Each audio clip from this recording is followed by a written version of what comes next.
Hello guys. इस episode की start होती है हमें देखने के लिए मिलता है कि लुओ फेंग उस बैटल के अंदर फाइट करने के लिए रेडी हो गया था, जिसके बाद वो यहाँ पे काफ़ी ज़्यादा तेज़ी के साथ फाइट करने के लिए आगे की तरफ को जा ही रहा था। लेकिन रास्ते में लुओ फेंग को वहाँ पर काफ़ी ज़्यादा प्रेशर फील होता और वो कह रहा था कि ये तो अर्थ से बहुत ही ज़्यादा है। जिसके बाद हम देखते हैं कि लुओ फेंग एक पॉइंट के अंदर आके रुक चुका था, जहाँ पे हमें दिखाया जाता है कि लुओ फेंग एरे की तरफ से निकल के आ रहा था और उसके अलावा यहाँ पे और भी काफ़ी सारे लोग निकल रहे होते हैं। लुओ फेंग देख रहा था तो उसे देखने के लिए मिलता है कि ये जगह वाकई काफ़ी ज़्यादा खतरनाक है। जैसे ही वो अपने आसपास में मौजूद इस खतरे को भाप लेता है तो वो थोड़ा सा सहम गया था। इसके अलावा लुओ फेंग देखता है कि यहाँ पर तो आते ही बैटल स्टार्ट हो गया है, क्योंकि यहाँ पर इन लोगों को ये बताया गया था कि जैसे ये लोग इस बैटल के अंदर एक बार मारे जाएंगे तभी इनका खेल ख़त्म हो जाएगा, मतलब कि एलिमिनेट हो जाएंगे।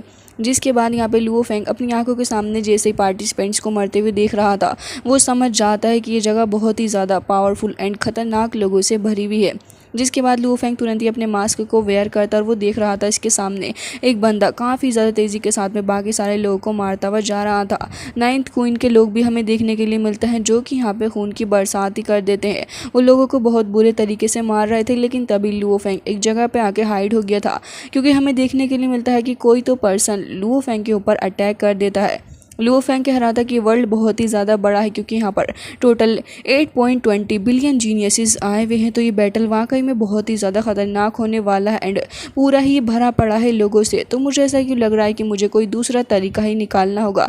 जिसके बाद एक वॉरियर यहाँ पे लुओ फेंग की तरफ को आगे ही बढ़ रहा था। लुओ फेंग सोच रहा होता है कि क्यों ना वो हाइड हो जाए ताकि ये वॉरियर उसे ना देखे, बट यहाँ पे लुओ फेंग के हाइड होने से पहले ही उस वॉरियर ने लुओ फेंग को देख लिया था। के बाद वो तुरंत ही लुओ फेंग के ऊपर अटैक कर देता है। लुओ फेंग यहाँ पे अपने उसी नाइफ के साथ में रेडी हो गया था, फिर उसी का इस्तेमाल करते हुए उसके ऊपर एक काफ़ी ज़्यादा खतरनाक अटैक लुओ फेंग कर देता है। एंड हम देखते हैं कि अटैक इतना ज़्यादा खतरनाक था कि वॉल तक चीर देता है और फिर उसके बाद उस पर्सन की भी वहाँ पर डेथ हो गई थी। जिसके बाद वो एलिमिनेट हो गया था और हमें देखने के लिए मिलता है कि लुओ फेंग के अटैक को देखने के बाद लोग समझ जाते हैं कि कोई तो उस जगह पे है, तो वो तुरंत ही अब लुओ फेंग के ऊपर अटैक करने के लिए आ रहे थे। लुओ फेंग साइड से ही सब कुछ देख रहा होता और कह रहा था कि इन्वायरमेंट बहुत ही ज़्यादा अनफेमिलियर है और वो कह रहा था कि अगर मुझे सक्सेस को पाना है तो मुझे एक दूसरा तरीका निकालना ही होगा। लुओ फेंग एक जगह साइड पे आके बैठ जाता है और हम देखते हैं कि लुओ फेंग ने अपना एक प्लान बना लिया था, क्योंकि उसे पता था कि यहाँ पर मैप के अंदर जितने भी लोग हैं वो यहाँ पे सारे लोगों को पूरे तरीके से मॉनिटर नहीं कर रहे हैं, बल्कि यहाँ पर जो टॉप रहेगा यानी कि जो ढेर सारे लोगों को मार देगा, एटलीस्ट 1000 लोगों को मारेगा, उसके हिसाब से ये लोग उसे मॉनिटर करेंगे और वही टॉप पे दिखाया जाएगा। जिसके बाद लुओ फेंग देख रहा होता है कि यहाँ पे तो अभी काफ़ी सारे लोग हैं जो कि इस फाइटिंग को बहुत ही खतरनाक तरीके से और सीरियस होके कर रहे हैं। जिसके बाद लुओ फेंग समझ गया था कि आखिर उसे क्या करना है। वो कह रहा होता है कि बस अब मुझे कल्टीवेट करना होगा, क्योंकि जैसे ये लोग धीरे धीरे करके एक दूसरे को मारते जाएंगे उसके बाद में अपना एक्शन लूँगा। हम देखते हैं कि लुओ फेंग यहाँ पे तुरंत ही बैठ गया होता है, वो अपनी आइज़ क्लोज करता है और अब वो एक वेपन को और भी ज़्यादा शार्पन कर रहा था। दूसरी ओर स्क्रीन पे दिखाया जाता है कि यहाँ पे स्पेसशिप के अंदर लुओ फेंग के दोनों ही बच्चे काफ़ी ही ज़्यादा खेल रहे थे। हालांकि एक बच्चा लुओ फेंग का खेल रहा था जबकि दूसरा बहुत ही ज़्यादा मेहनत कर रहा होता है। हालांकि इसकी पर्सनैलिटी लुओ फेंग के ब्रदर से थोड़ी ज़्यादा मिलती है। जिसके बाद वो स्क्रीन पर लगातार चेक करता जा रहा था, लेकिन दूसरा अभी यहाँ पे बाई कालो के साथ में फाइट कर रहा था, बल्कि उसे चिढ़ा रहा होता है, जिसके साथ उसे सब कुछ अच्छा तो नहीं लग रहा था, लेकिन वो यहाँ पे कर भी क्या सकता था। अब यहाँ पर वो उसके हेड पे चढ़ के भी बैठ जाता है। तभी लुओ फेंग का सेकंड बेटा तुरंत ही उसके सर पे वो मॉनिटर फेंक के मारता है एंड यहाँ पे उसे पानी भी दिया जा रहा था। हालांकि यहाँ पे जैसे उसे चक्कर आ गए तो वो कह रहा था कि आखिर तुम कर क्या रहे हो, तुम इतनी देर से बैठे हुए सिर्फ रैंकिंग चेक कर रहे हो, इसमें क्या ही मज़ा आ रहा है, मेरे साथ आके खेलो। लेकिन तभी वो कहने लग जाता है कि बिल्कुल भी नहीं, मॉम ने मुझसे कहा है कि मैं रैंकिंग चेक करता रहूँ और मैं वो काम करूँगा, हालांकि तुम तो ऐसा कुछ भी नहीं कर रहा है। तब यहाँ पे स्क्रीन पे देखने लग गए थे वो दोनों ही एंड यहाँ पे वो कह रहे होते हैं कि अंकल ली शैन तो बहुत ही बढ़िया परफॉर्म कर रहे हैं। ली शैन वाकई में बहुत ही शानदार परफॉर्मेंस यहाँ पर दे रहा था, बल्कि बहुत ही एक्सट्रीम तरीके से वो फाइट कर रहा होता है। उसके सामने नाइन्थ क्वीन के भी कुछ लोग आ चुके थे जिनसे बहुत ही शानदार तरीके से वो फाइट करता जा रहा था। लग ही नहीं रहा होता कि यहाँ पे ये फाइट एक आसान तरीके से एंड हो सकती है, क्योंकि दोनों ही वॉरियर्स मंझे हुए थे और बहुत ही बढ़िया तरीके से फाइट कर रहे होते हैं। जिसके बाद ली शैन को देखते हैं जो कि खतरनाक एक्सप्रेशन के साथ अपनी थंडर पावर को समन करते हुए तुरंत ही अपनी एक थंडर बोल के थ्रू अटैक करते हैं उस वॉरियर के ऊपर। एंड हम हमें देखने के लिए मिलता है कि सिर्फ कुछ ही देर के अंदर उन्होंने उस वॉरियर का भी खेल खत्म कर डाला था। हालांकि यहाँ पे हमें ये भी जानने के लिए मिलता है कि ली शेन जो है वो लगातार फाइट कर रहे हैं और इसी की वजह से उनका स्कोर काफ़ी ही अच्छा भी आ रहा है। के बाद वो दोनों ये भी देख रहे होते हैं कि आखिर होंग एंड साथ ही लुओ फेंग क्या कर रहे हैं। तभी यहाँ पे अब वो कहने लग गया था कि अभी तो 10 मिलियन पीपल, इतने सारे लोग बाकी हैं। साथ ही यहाँ पे उसका सेकंड वाला ब्रदर कहने लग जाता है कि लेकिन फादर फाइट क्यों नहीं कर रहे। तभी यहाँ पे वो बताता है कि इसे स्ट्रेंथ को सेव करना कहते हैं मेरे भाई। साथ ही हमें लुओ फेंग को भी दिखाया जाता है जो कि यहाँ पे अपने उस वेपन को शार्पन कर रहा था। तभी यहाँ पे 9 क्वीन के ग्रैंडपा कहने लग जाते हैं कि मुझे पता है कि तुम क्या करने की कोशिश कर रहे हो, लेकिन मुझे नहीं लगता कि अभी तुम्हारे एक्शन लेने की ज़रूरत है। लुओ फेंग यहाँ पे बहुत ही जल्दी एलिमिनेट होने वाला है। दूसरी साइड हमें दिखाया जाता है नुलान सन हेड को, जो कि कहने लग गया था कि जो कुछ भी हो लुओ फेंग ज़रूर से कुछ ना कुछ करने की कोशिश कर रहा है, लेकिन किसी भी सूरत हाल में ये कामयाब नहीं होना चाहिए।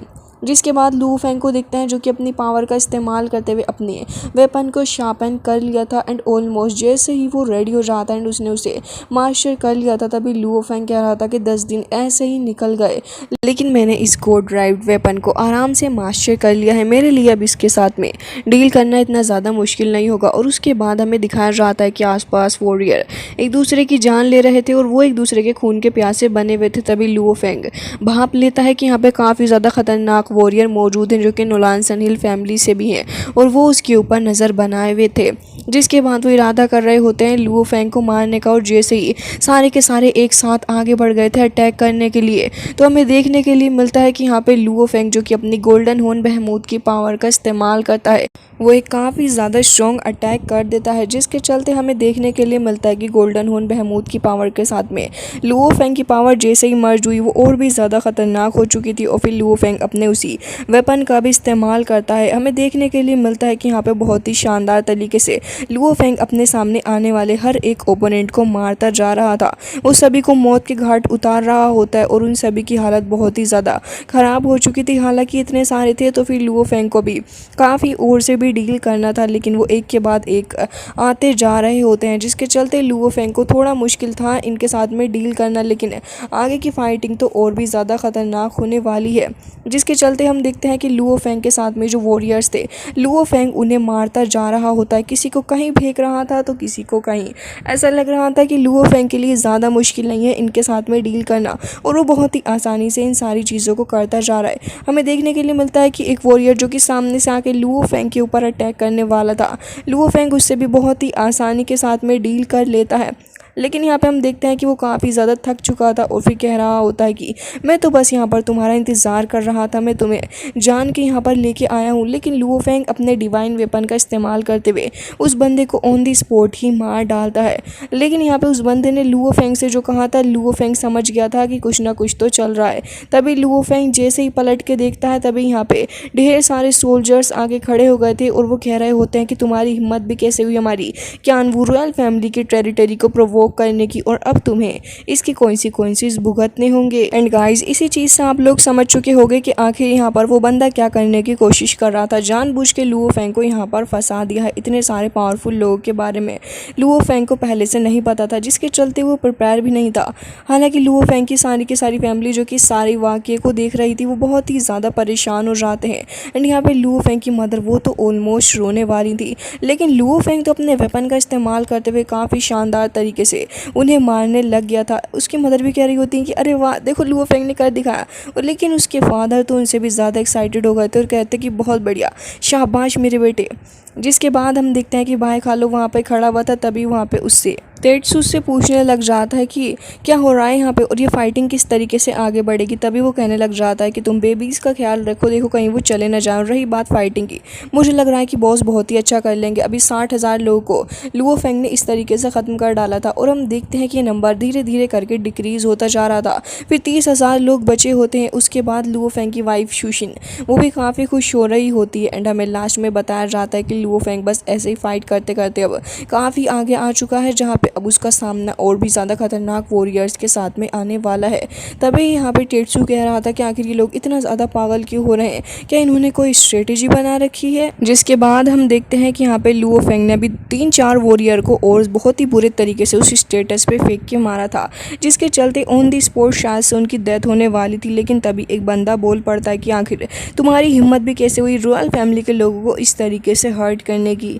तभी लुओ फेंग कहने लग जाता है कि ये जगह तुम्हारी रॉयल फैमिली तो नहीं है ना, ये जगह है स्ट्रेंथ की, और इस जगह पे स्ट्रेंथ का वाला बंदा ही सबसे आगे जा सकता है। जिसके बाद लुओ फेंग उन्हें मार देता है और आगे की तरफ को जा रहा था और एक शानदार तरीके से वो अपने सामने आने वाले और भी बाकी सारे ओपोनेंट्स को मारता है। जिसके बाद लुओ फेंग अब आगे की तरफ को बढ़ गया था बाकी सारे ओपोनेंट से डील करने। जिसके बाद शैन को देखते हैं जो कि कह रहे थे कि लुओ फेंग बहुत ही बढ़िया। तभी साशा भी आ जाती है और वो लुओ फेंग को देख के काफ़ी ज़्यादा एक्साइटेड भी हो गई थी कि लुओ फेंग इतना अच्छा परफॉर्म कर रहा है। हालांकि नाइन्थ क्वीन जैसे ही स्क्रीन के ऊपर देखती है तो उसे एक बहुत ही बड़ा सदमा लग चुका था। लुओ फेंग का जो स्कोर था वो 997 हो जाता है, जिसे देखने के बाद तो वो कह रही थी कि अगर ऐसे ही चलता रहा तो ब्लैक ड्रैगन माउंटेन एम्पायर के अंदर हम लोग हर बार की तरह एक बार फिर से अपनी बेइज्जती करवा लेंगे। तभी वो कह रहे थे कि तुम परेशान मत हो, ये जो प्री सिलेक्शन हो रहा है इसको पब्लिकली ही डिसीजन लिया जाएगा, तो तुम परेशान होने की कोई बात ही नहीं है। जिसके साथ वो लुओ फेंग को देखते हुए कह रहे थे कि ये बहुत ही जल्दी एलिमिनेट होने वाला है जहाँ तक मैं समझता हूँ। लुओ फेंग जो कि काफ़ी स्पीड से आगे की तरफ को बढ़ रहा था, वो भी काफ़ी सारे वॉरियर्स को मार रहा था। तभी हम देखते हैं कि एक वॉरियर काफ़ी ज़्यादा डरा हुआ था और वो कहीं पे भाग के जा रहा था, लेकिन तभी वहाँ पे एक हैमर आके उसे हिट करता है। जिसके बाद एक वॉरियर आ गया था जिसका वो हैमर था, और साथ ही यहाँ पे वो वॉरियर इतनी ज़्यादा तबाही मचाने लग जाता है और काफ़ी अग्रेसिवली वो बिल्डिंग्स वगैरह को भी तोड़ रहा था। तभी हमें देखने के लिए मिलती है इस वॉरियर की लुक जिसका नाम रूजो था। साथ ही हमें ये भी देखने के लिए मिलता है हैमर लेके रेडी हो जाता है फाइट करने के लिए। उसका हैमर और उसके विंग्स वाकई में काफ़ी ज़्यादा तेज़ी के साथ वो आगे बढ़ रहा था। जिसके बाद अब हमें सेकेंड वर्ल्ड डिस्ट्रिक्ट दिखाया जाता है जहाँ पे होंग अभी फाइट कर रहे थे।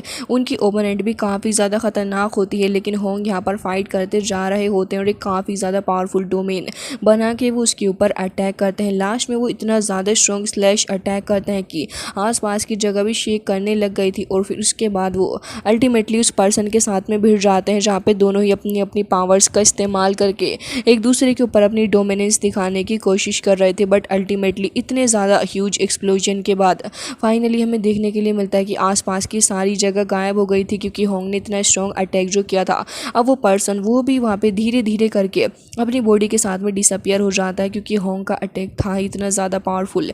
जिसके बाद अब हमें फाइनली दूसरी साइड का सीन दिखाया जाता है और हमें ढेर सारी बिल्डिंग्स देखने के लिए मिलती हैं जहाँ पे अभी भी ढेर सारा डिस्ट्रक्शन हो रहा था। लोग अपनी जान बचा के भाग रहे थे, क्योंकि अब ये जो बैटल हो रहा है वो एक ब्लडी बैटल कहलाने के लायक है, क्योंकि यहाँ पे काफ़ी ज़्यादा खतरनाक तरीके से फाइट जो हो रही है।